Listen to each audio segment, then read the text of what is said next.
to the Warzone Amateur Hour podcast.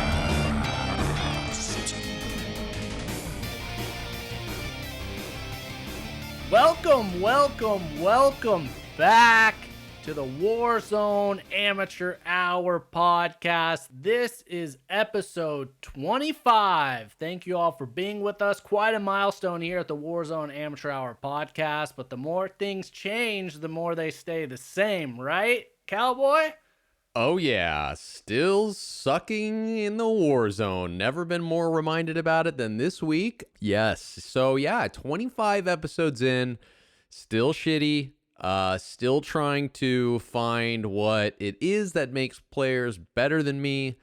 Aside from just hitting their shots, which I feel like I'm getting worse at. I had a discussion with somebody about, I think it was last week, you and me were talking about, if you could handle a certain weapon and you hit your headshots, it may be worth using it. That's not the weapon for me, I've found out, because I don't hit many of my shots. How was your week? Wow, yes, that was on the actual podcast last week. We were discussing the Bullfrog, which has, we discovered a headshot multiplier.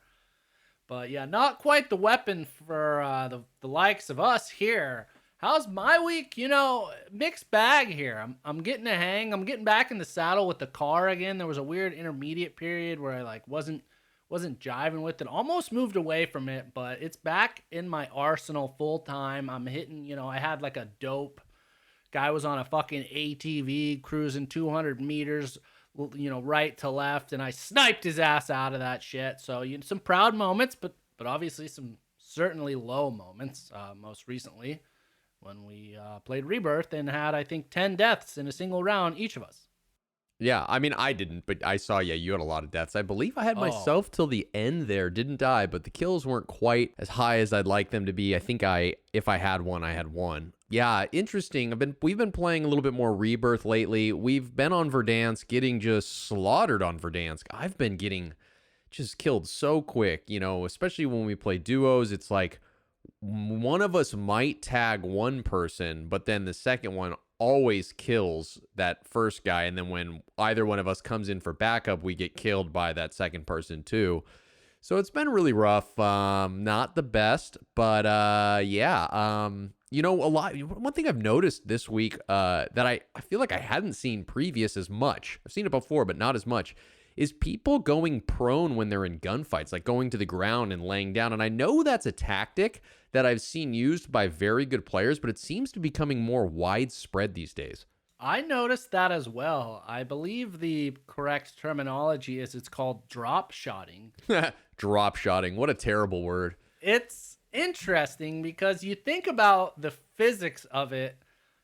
You're allowing a player who's handling a gun with two hands to be able to continue to shoot unimpeded while they go from a standing position to a prone lying on the floor. Now, I'm not sure, at what point in the gaming evolution did we just decide, that's fucking in it. We shouldn't make some sort of they got to lower their gun to get up from a knee I don't know, man. But I just think from a, personal mobility perspective, it's weird when you actually think about what they're doing. Have you physically, as a human, able to go from their feet down to their chest without using their hands? The answer is fucking no. No. I would break my ribs if I tried that. I'm not going to try it. I know I would break a rib at least if I tried to go from standing to laying on my stomach without using my hands. Unless I went to my knees, but then even from the knees to the stomach, I feel like would be a very gentle process. I agree. The physics are mind-blowing. I don't really get it, but a lot of people doing it seems to work for them. On me, that's for sure. Well, I'm starting the campaign. They need to fucking find a nerf for that. If you want to go from prone or standing to kneeling, whatever it may be, there should be some sort of penalty because it seems like a weird thing to incentivize, who can shift position the fastest. But yeah, I've been suffering it from as well. I've personally done it maybe once or twice, but it's always on accident. And I certainly feel like a badass because I'm using the tactical button layout, which means my crouch is on my right thumbstick. So sometimes I'm just so fucking like panicking in a gunfight that I jam that little thumbstick down. my dude goes laying down, usually throws my enemies off. So it's definitely good. I think that's really where, PC players with these modded controllers have a leg up, because it's just physically, it's not in my arsenal. You know what I'm saying? I know what you're saying. Yeah, I don't have the quickness mentally to make that kind of adjustment. I wish I did, but I don't. And it's been costing me. It's been costing me a lot of battles lately. So, yeah, it sucks. Well, might need to hit plunder, consciously tell yourself to do some more drop shotting, or maybe even invest in one of these crazy new fancy controllers, although that might be pushing the boundaries of amateurism here. Yeah, I've thought about the paddle idea, because then you could move quicker, jump, slide, like it's like a whole thing, and I've thought about that, but I don't know if I want to be one of those guys. Maybe I should be. Maybe that would take me out of the amateur. Maybe this would just be the Hour podcast, the Warzone Hour podcast.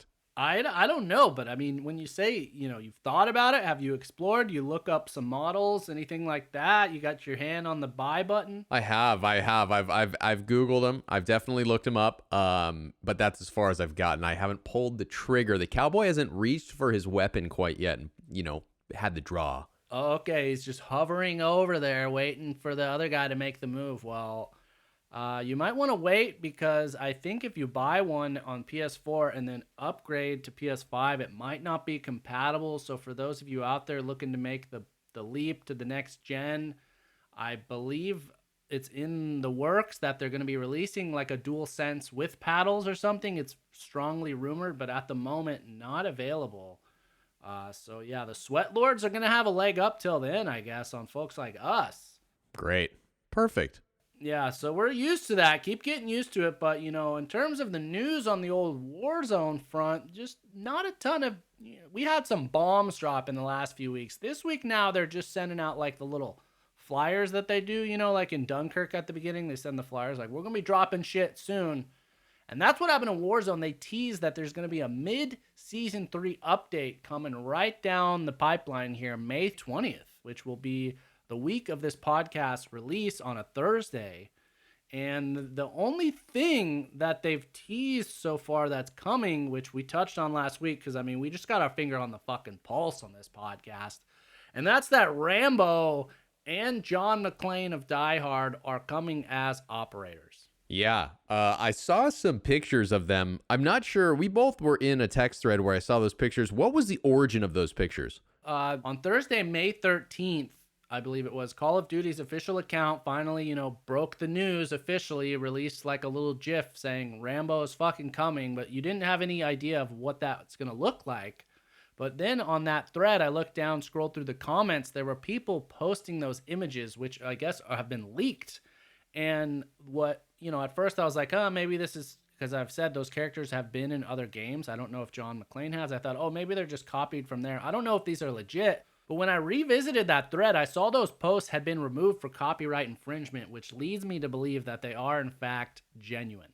Yeah, they looked like drug addicts. They looked like Rambo and John McClane had been doing drugs, probably meth, for weeks on end. They looked very thin. They needed to juice them up a little bit. Their eyes were wide and dead. They were truly terrifying versions of those two iconic characters. Yeah, on one hand, those characters do harken back to the 80s, which, as we all know, was fueled in most part by cocaine consumption. I guess to a large degree meth, although it probably wasn't referred to as meth back then. It was like, I take these magic pills and they make me feel good. And it turns out that was meth.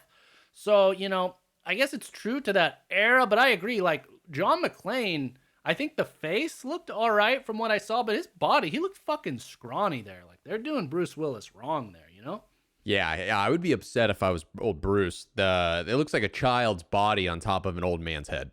Yeah, and then on the flip side, on Rambo, his body looked all right. He had some cool, like, scarring. He had, the tan, oiled up muscles glistening under the light, which we all know about Rambo. But then his face looked fucking weird. Like, not to slight Sly Stallone, but it looked weirder than normal. Yeah, they looked like drug addicts.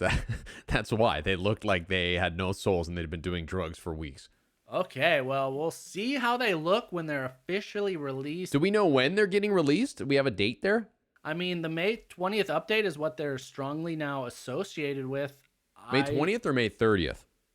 May 20th is what I saw. Oh, it's May 20th. Oh, okay. So that's coming up soon. Yeah, I have it here on the old agenda notes that they said May 20th. As I said, I guess maybe if you listen to me while I'm fucking talking to you on this podcast, it's going to be Thursday, a few days after this episode releases. Now, they did tease that there's going to be a bow and arrow, which was like the iconic weapon used by Rambo in the jungle. So that's coming to Warzone. Any thoughts on that? The crossbows always sucked. I hate... No, the bow and arrow, baby. I'm talking, draw it back. Oh, bow and arrow. I mean, it would be fascinating if the bow and arrow became a savage weapon in the war zone and the crossbow took a back seat to it, It'd be kind of interesting. I think it'd be a fun secondary. It would be a fun secondary if it had the kind of the dynamics of a sniper, like say it was like the car where it was a single shot, you had to reload, but obviously you're just pulling your arrow, but it was quick enough to where it was like, like Legolas, cha-cha. That'd be pretty cool, actually. And if it was accurate, like, say, a sniper, didn't have necessarily, like, the drag as it fell through the sky, because that's the thing about the crossbows is it's its own different aiming system, So if it was bows and arrows, and it was a little bit more user-friendly because he's such a badass with the bow and arrow, I think that'd be cool. I agree. I just hope it's not, like, literally they take the crossbow and flip it to be, from horizontal to vertical, and it's essentially the same thing. There's just a different animation. That will suck. Oh, wait a second, though. Wait a second. He didn't use a metal advanced crossbow, right? This guy was like a jungle savage who wielded it himself out of jungle wood, right? Yeah, it's a fucking bow and arrow, baby. We got you draw the string back, you knock the arrow, and you... Yeah, but it's a wooden bow. I think so. It may be metal. Either way, it functions the same, you know what I'm saying, baby? Yeah. So I think, like you said, it'd be cool if they gave it unique characteristics as opposed to the crossbow. Like you said, like the arrow flies faster and truer, you can hit some cool shots. And again, it's not as valuable because suppressors, as we've talked about a bunch, like there's no downside to running a suppressor on the game, which is where I think this weapon would be more valuable if stealth was more hard to achieve in this game in terms of weaponry, and you wanted to go fully, because that was what Rambo was doing in the jungle. He didn't want to be firing off shots, alerting the fucking armies. He wanted to take them out one at a time. So I think if they want to pivot to push these types of weird weapons, they should have some sort of unique benefit that make them more than just like a gimmick. I completely agree. I wonder if that's actually going to happen. How much are they really going to invest in a one-off characters? I don't know. We'll see. Well, I guess we'll see. And people made some other points, like Rambo's signature weapon, other than the crossbow from the movies, is him holding that fucking massive LMG. People have said, I guess it's the M60, which LMG, we've talked about, we bemoaned the death of SMGs for a while there while the FFAR took over. We were talking about, burst rifles have made snipers obsolete, but we haven't really talked about that. LMGs have kind of dropped off the face of the fucking map. I don't think anyone's really running them, except I'll see a Bruin here and there. So people are like, hey man, if they want to put Rambo in this, make him real, they need to give a buff to the M60. Any thoughts? I know you were like the LMG guy out of the gate. We talked about the PKM, all that. Where have you forgot about that former relationship, that former flame? Well, it's tough. LMGs are good for very, very amateur players because they have massive loads of rounds, which is good when you're a spray player, and if you can get lucky enough to sneak up on somebody and they don't know you're there, and you can get your ADS, you can look down your scope or look down the sight and you can start unloading on somebody. They're very effective, obviously, but to go back on that, what makes them horrible for a seasoned player is that they're very slow. Your ADS time is through the roof, and it makes it very tricky to savagely use that gun and be competitive, especially if you're inside and someone else has, say a MAC 10 or an FFAR or anything that's quicker to pull the trigger. You know what I mean? So in the beginning, it was a good weapon because I could, spray without any consequence. Essentially, I could just unload everywhere, and I'd hit a couple bullets out of my 100-round load. But yeah, I think the M60 sucks. That gun just sucks. It's horrible ground loot. It's the worst ground loot gun, I swear. I'd never go for that gun. So yeah, they would have to buff the shit out of it for it to become viable. What are your thoughts on LMGs? I've never really seen you run them. Yeah, well, actually, speaking of spraying loads of bullets, our last match of Rebirth, I tried a new strategy. I picked one of those right off the rip. We were pushing into an adjacent house. One of our buddies flies in the window, gets down, and he's one shot. So I didn't even see anyone. You know what I did? I just aimed at the fucking window. I held down the trigger, and guess what? I took down one guy, then I moved a little closer, and I literally just started spraying into areas. I ended up getting 3 kills. We took the house. I remember you were like, what's going on here? Because I literally just held the trigger till the clip ran out. I was like, I'm going to make the most of this. So that's one strategy. I agree with you. It's viable. But I think, in terms of the balance, in terms of looking at the triangle, right now they have the drawbacks of the LMGs dialed in. It's very bulky. It's very hard to reload. And the ADS is shit. But the issue is there's no benefits. And I think the issue is they don't hit hard enough. Like, those should be the strongest weapons in the game. They use the largest bullet caliber. They pack a wallop in, like, real life. You use them to take down sometimes fucking vehicles. So I think they need to buff it. I don't think it needs any sort of balancing. Other than that, just buff that shit. Make it a little stronger, right?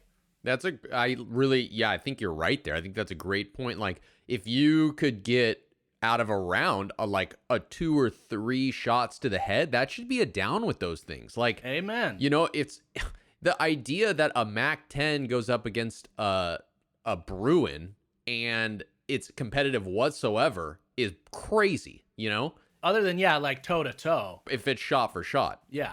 Yeah, I agree 100%. Yeah. So, I mean, I agree. I think that LMGs, maybe that's what we'll see soon. I think that would add a unique balance and create even more of it. I mean, because there's this whole gun genre that people aren't even touching these days. Exactly. And they made a concerted effort to bring the ARs back down, bring the SMGs into the fold. The snipers seem pretty fucking balanced. The LMGs are just sitting in the kiddie pool or whatever, waiting to get a chance to jump in and splash around with the rest of us. But so we talked about, Rambo, what might be coming with him. But then on the flip side, John McClane, he better have no fucking shoes on or else they've completely failed. Oh, 100%. Great point. And then B, I mean, they can't really introduce anything new with him. He used C4 in the movie. I remember was like the one thing. I'm wondering if there's going to be is there a weapon you can recall that's associated with what do you think they're going to do for John McClane? He's just going to have some cool quips like yippee-ki-yay. He was a handgun guy, if I recall. I mean, maybe I have an image of him holding an AR, but I really thought he was a handgun guy. I just remember him walking the halls in Die Hard 1, in that office building with a handgun. There was nothing really else. And the C4, yes, he also drove.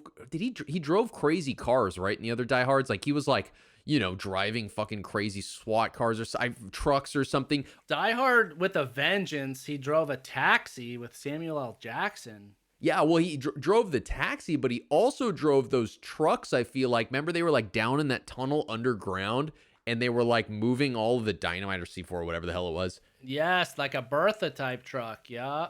It was a Bertha type truck, so maybe they'll have some kind of interesting Bertha skin. Interesting. Well, we'll keep tabs on that. Again, going live soon, so we should have some updates, first impressions for you next episode. But like we said, we don't spend money, so if these are paid operator skins or they require some high level of skill to unlock, might be a while on our end. So if anybody out there gets their hands on them early, let us know. Yeah, let us know. But as we've said, we've seen a sea of change here in season 3. Lots of stuff, tweaking, massive weapons tuning updates 2 weeks in a row. This is the first week where they really haven't done any of that. Things are starting to settle down. So with that said, have you found your loadout or loadouts that you're kind of bouncing between? Where are you at there? Where's Cowboy? As I said last week, I was at a point where I just wanted to find something that I could, spend.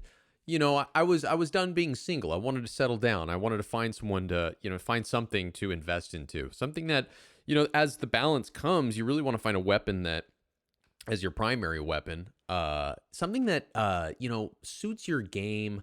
Things are becoming more balanced. So, I realized that one thing I never was good at, and I know you know this, is that in short range battles, say I'm inside of a house with someone, I usually don't win those fights. I'm just not quick enough to, one, hit them. I start spraying, and then I'm usually looking down the sight before I'm on their body, and I lose those fights. So I didn't want something that was going to help me there because I've accepted that I'm going to lose those fights. So I was thinking, maybe it was the Mac 10, but, I realized, I'm not going to go that route because I suck inside typically. And the Mac 10 is pretty much built for exactly the situation you just said you're trying to avoid. Exactly. So I wanted something with a little bit more range, something that's a little more like, so I went back and was like, you know what? I just keep finding myself, in the heat of the moment when I'm dropping in and I'm like, I got to get a loadout. What am I going to get?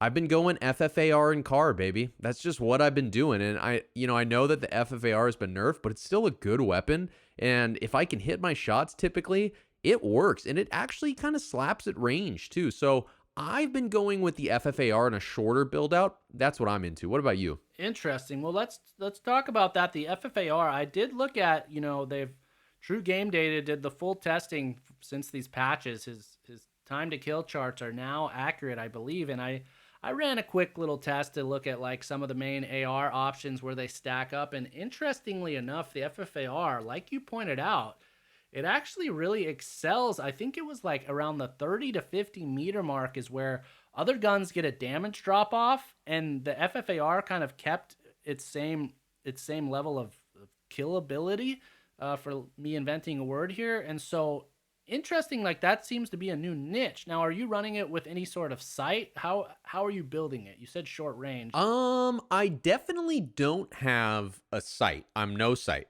No scope, no sight, no nothing, no optic, I guess would be the right word. I know, I actually don't know the specifics. You'd have to ask my Boise laner, but it's just a shorter build out. I know I got the serpent ramp on there. I'm probably, to be honest, my loadout's probably shit, or my build out's probably shit, because I'm still using the one that was like from a month ago that I really was grooving with, and I know things have changed. So I'm definitely not the authority to ask on what the best build out is. Well, if you are curious, or if any of you listeners are, you can go on there, truegamedata.com. If you have a gun you're playing around with, curious about different builds, I found that really is a great best place to start, because you can look at the attachments side by side, and instead of those weird little fucking like plus sign, minus sign bullshit, they quantify it. They give you the numbers. So if you're like, hey, I want to have the fastest ADS build I can, you can look at that, figure that out. Or if you want like a blend of each. So recommend that. Okay. But in terms of myself, it's no surprise for me. I found the AK this season, and I have not shied away with it. The only thing that's really happened is I've dialed in my build, and I'm going to share that with y'all if anyone's interested. I got the GRU suppressor.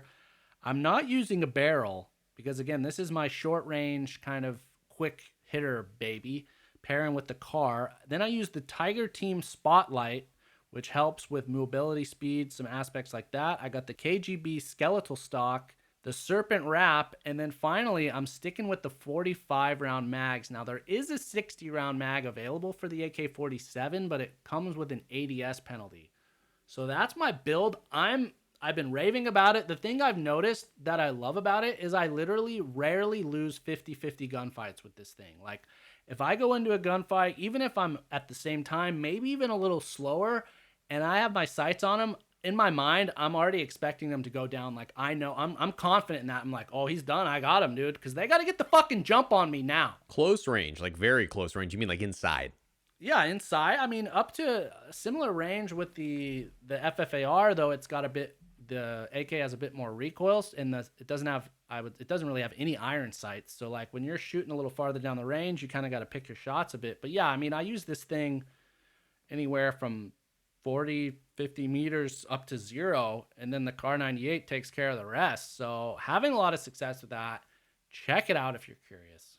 Yeah, I haven't quite leveled up the AK to get it to that sweet short range spot that you're talking about. It takes, I think, level 48 or 52 to get to what you're talking about, or something like that. It takes a lot. Yeah, the KGB, I think, skeletal stock is the last one you're going to unlock. You are close. You're so close. And I know we've talked about, like, hey, I'll just drop one for you. But turns out we kind of suck at this game, and getting 2 loadouts is kind of a rarity these days. So we haven't had the option to do that, I recommend, maybe go into a plunder or something, get it over the threshold just so you can give it a go. I'm so close. I'm so close. But yeah, weapon variety out there, great. I saw the Krig this week. A buddy was using that. It was really alluring. I was like, I might need to give that a chance. And I know we had some users. I tweeted out this week like, hey, what are you guys rocking? We had several people talking about the Krig. So definitely an option out there. Seems like it's very minimal recoil.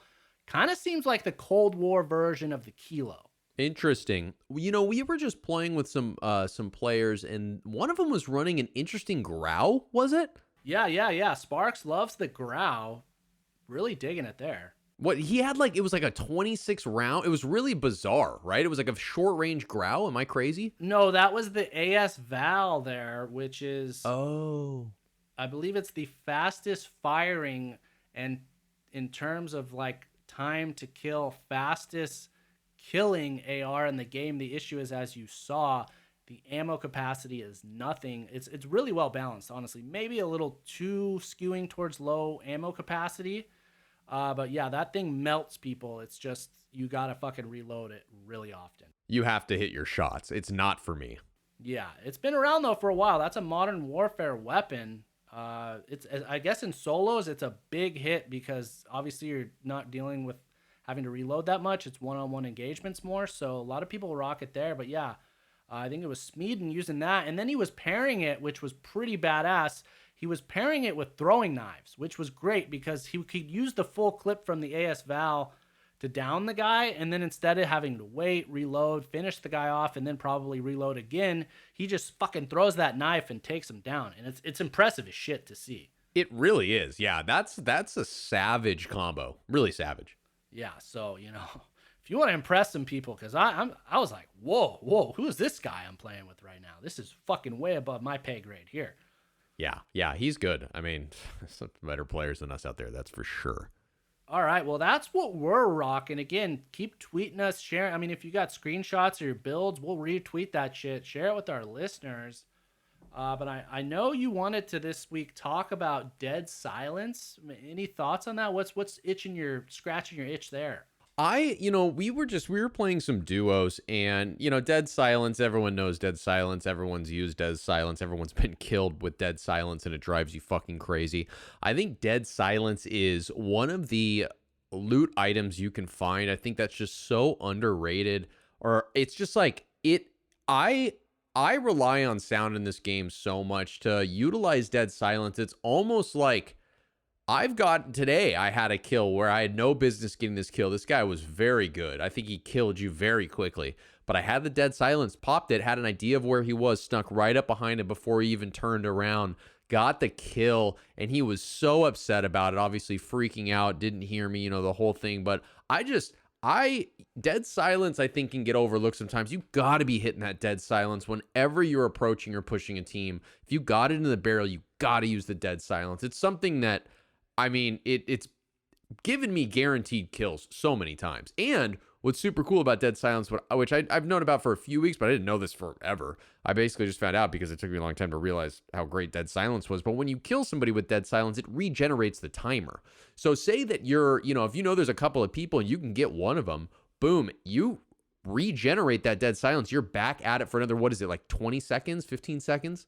Something like that. Now, not to insult you too much, but we did cover that extensively on the cast. I'm glad now it's finally settling into your brain. Maybe you and John McClane and Rambo have just been smoking too much meth. But yes, unknown to many is that if you get the kill, the Dead Silence timer regenerates. Now, it's funny you said that. You got a kill early today after I had died with the Dead Silence. I had the same thing happen. I was trying to meet up with you. You were in a building and the guy pushed too early and you're like, oh, I'm dead. So I fucking popped that thing. I ran in there and it's really, I think for us amateurs, what's really great to embrace it is you can throw that on and kind of have that sweat lord attitude of I'm pushing in there. You get to feel what it's like to actually be a better player, in my opinion, Totally. You're sneakier. You can get, because that's what happens is that rarely am I finding people that don't know I'm there and killing them. They're always finding me and then I'm shot at an or and dead. I'm like, where the fuck did that come from? And it's with Dead Silence. You can be that guy. you can be that guy. So as he said, if you got it, make use of it. Even if it runs out, it's better than you dying it, dropping for some other fucking asshole to use and kill one of your buddies with. So I'm with you there. Now, another thing you said you wanted to talk about was fully loaded. Am I right? Yeah, so you know, the fully loaded perk is something that you can attach, I believe, to Modern Warfare weapons, correct?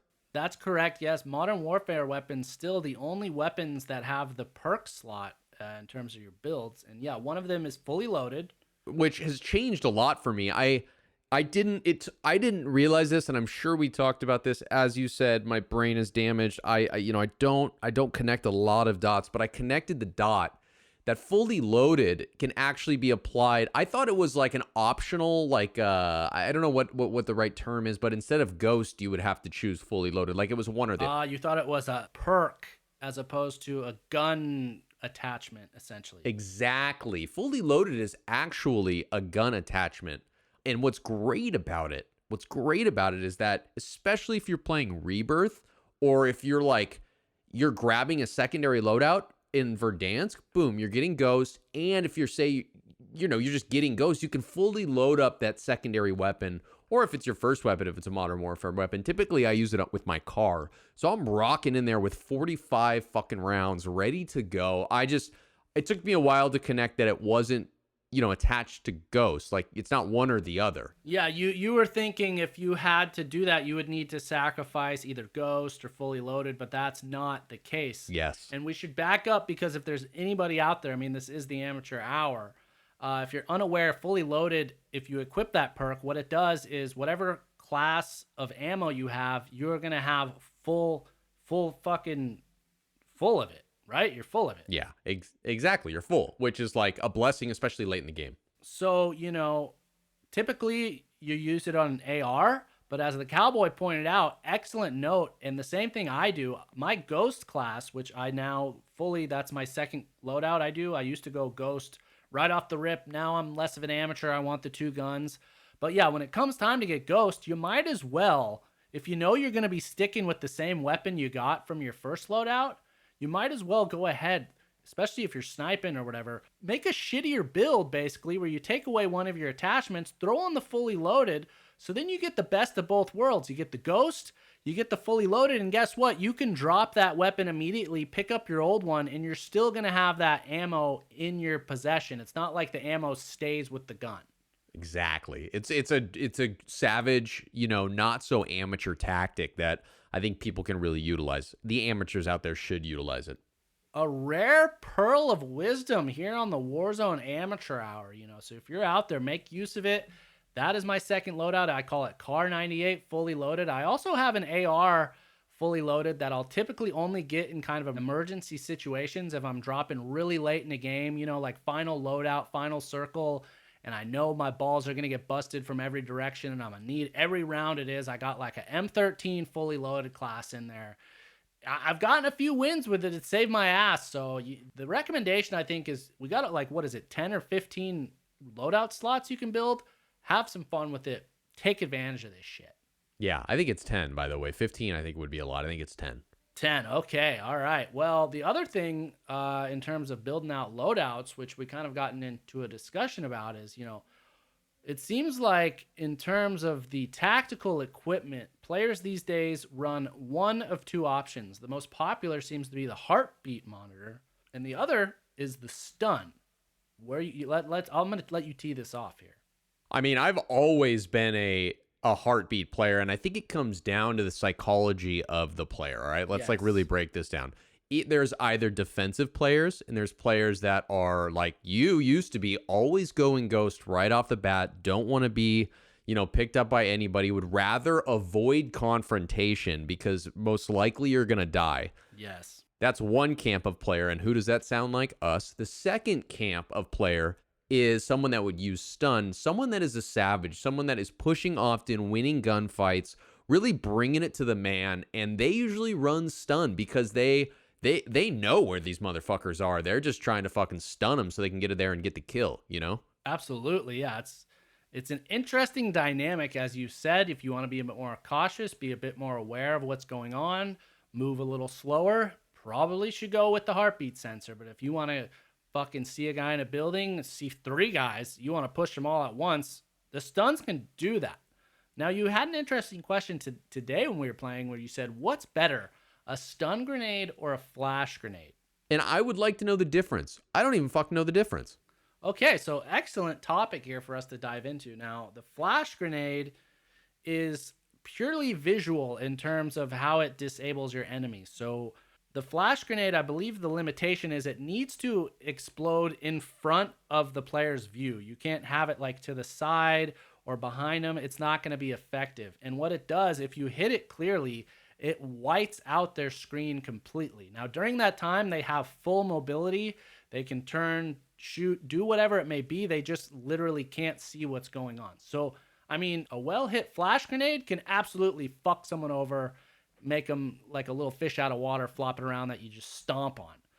But I believe personally, from my experience, from my insights, you know, my knowledge, I think the stuns, and I believe the players kind of show it because everyone runs stuns, no one really runs flashes, is the stun's better because it doesn't have that limitation. You can hit someone to the side with the stun. I think you can hit them from behind if it's close enough.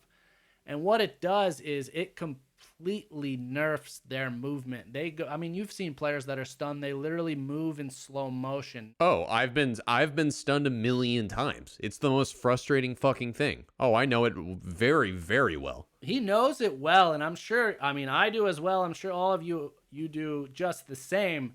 And you've seen that it can be maddening because the player can just be a few inches, you know, to your side, and you're still unable to train your gun on them. So I think the big benefit is, yeah, it completely slows their abilities. Even though if they can see, they can't do anything about it. And for 2, I believe the effects last a little bit longer than the flash. So that's why I think players really run stuns. You can throw them, yeah, like I said, into a crowd of people, fuck them all up. But, you know, if you're out there, check it out. If you're running some other tactical equipment, though, I might take a step back and ask myself, like, what am I really doing? Am I helping myself out there?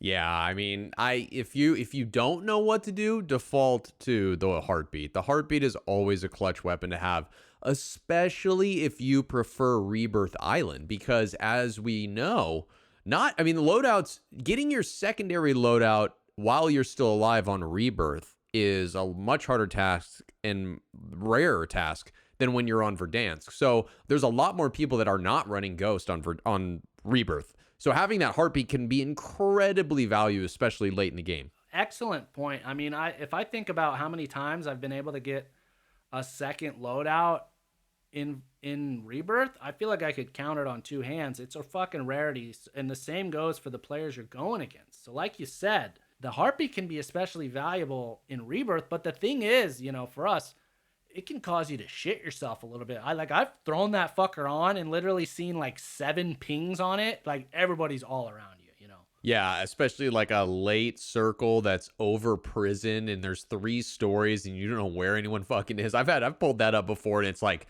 literally like 10 people on the heartbeat and you're just like, I'm gonna die. Yeah, sometimes, you know, ignorance is bliss. I'd rather not know. I'd rather give myself the belief and then die really quickly. But something that goes back to what we've talked about playing in team configurations is, you know, building complementary loadouts. And I think what's really interesting about this whole discussion is if you have a teammate, let's say, that's running stuns, then you should probably run a heartbeat, because if you team up, it can be super helpful because you can be like the little sniffer dog, like, hey, they're in this house, and then your buddy who's got the stuns can lob that shit in. You both push, best of both worlds, right? Bada bing, bada boom. Yeah, I mean, unfortunately, we haven't teamed up like that, surprisingly. We should probably start following our own advice and do something like that. Yeah, I think it might be a fight, though, over who would run the stuns because we're both like cowards, you know? It's like, I want to run the heartbeat. No, I want to run the heartbeat, right? Yeah, exactly. I don't want to run the stun. You got the stuns.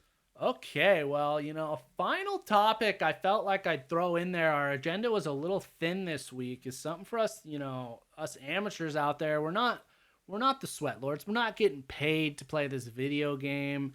We got other shit going on in our lives. We're not a bunch of little bitches living in our mom's basement, you know? We got shit going on. So, like, how do you, Cowboy... It's a delicate balance. How do you approach the work/life/Warzone balance? Yeah, I mean, it's a good question. I think for a long time when Warzone first came out, there wasn't a balance. I was playing, I was playing a lot more than I should, and it probably was affecting my work. So it's tricky. I try to play after work most days. That's typically what I do. I'm actually less on the weekends and more a weekday evening kind of player. I'll get a couple games in, especially on a Saturday night, but unfortunately, having a couple cocktails and then playing Warzone doesn't bode well for me. I am not a good player when I'm under the influence of anything. So I try to play during the week. You know, I think another thing that would help overall is longer sessions. I typically play for like 30 minutes to an hour. If you were to play, like if you sat down and did like a 6 or 8 hour session, you would find like a flow state, I feel like, that would really help your game. Interesting. So are you going to try and reconfigure things to allow for that? Or like, are you happy with the current work/life/slash Warzone balance, or where are we at? No, I'm not going to do that. I think that would be ideal, but no, I'm going to stick to what I do. I've found a healthy balance, especially over the last like month. I think I found a more healthy balance, and I think it's if you step away from the game for a couple days, I think that also helps as well. I would get in these ruts where when I was playing a ton, sometimes I was slumping and it was bizarre. It's like, whoa, I'm putting more hours in here, but why aren't I getting better at it? And then I would step away and come back and it was like this fresher perspective. So yeah, I don't know. What about you? Your work-life Warzone balance has been different of late. Yeah, it's been really shifting as you said, early on probably skewing out of balance towards the Warzone, and then I've, really trying to figure out my life. I'm like a fucking floating through space here in purgatory, not to get too much into the life of a Tron, but now I got a fiance. Like there's all sorts of layers there. But again, I got this podcast. I got to make time for the zone, baby. That's where my boys are.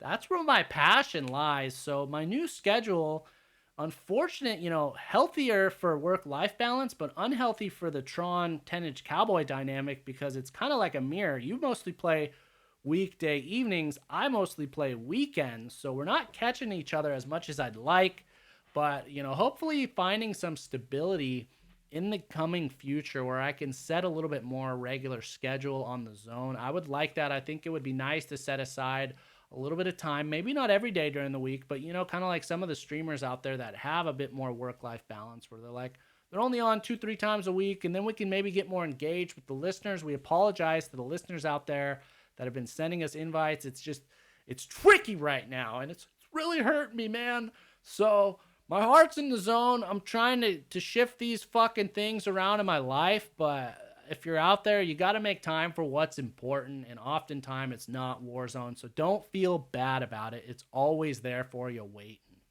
Yeah, I think that would be ideal. I like the streamer kind of mentality where you're playing, like you set aside a couple of days a week where you're fucking hitting it hard.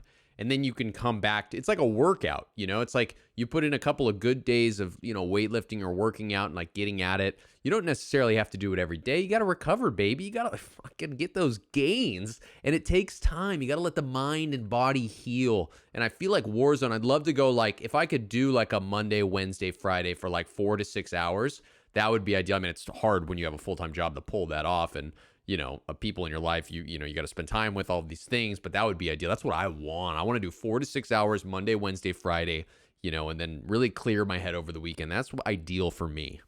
Well, with my current schedule on the weekends, that's one thing I've been doing, as opposed to, maybe hopping on earlier on a Friday, Saturday, getting a little session. I'm instead waiting until the evening, wait until everyone goes to bed in the household. Then I sneak off into my little Warzone lair, and I could put in sometimes 4 or 5 hours, 10 o'clock till midnight, 1, sometimes maybe even 2 a.m. And you kind of, to me, it feels good, because it's like that time wouldn't be really spent doing anything else other than maybe watching TV, going seeing a movie, or fucking sleeping, So I'll sacrifice a little sleep for a little bit of Warzone. But sounds like, we're trying to get shit together here. Interesting topic. Wanted to bring it up. Yeah.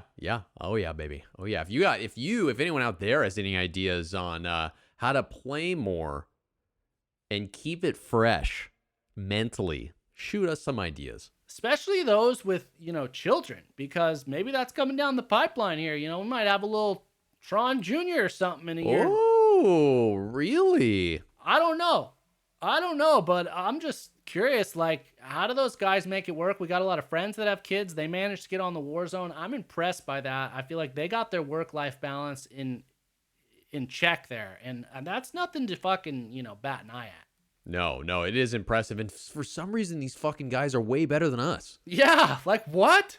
Yeah. How? It's actually sad, dude. I mean, well, maybe you should have a kid, and that'll improve your gameplay. Yeah, I'll have a reason to live and make him proud. But Okay, wow. that's gonna do it for us this week here on the Warzone Amateur Hour. As we said, episode 25. We're really excited that we've gotten this far. As we said, we're on our way to building this media empire, but it would be nothing without you all out there, the listeners. So thank you so much for dropping in with us. Until next week, though.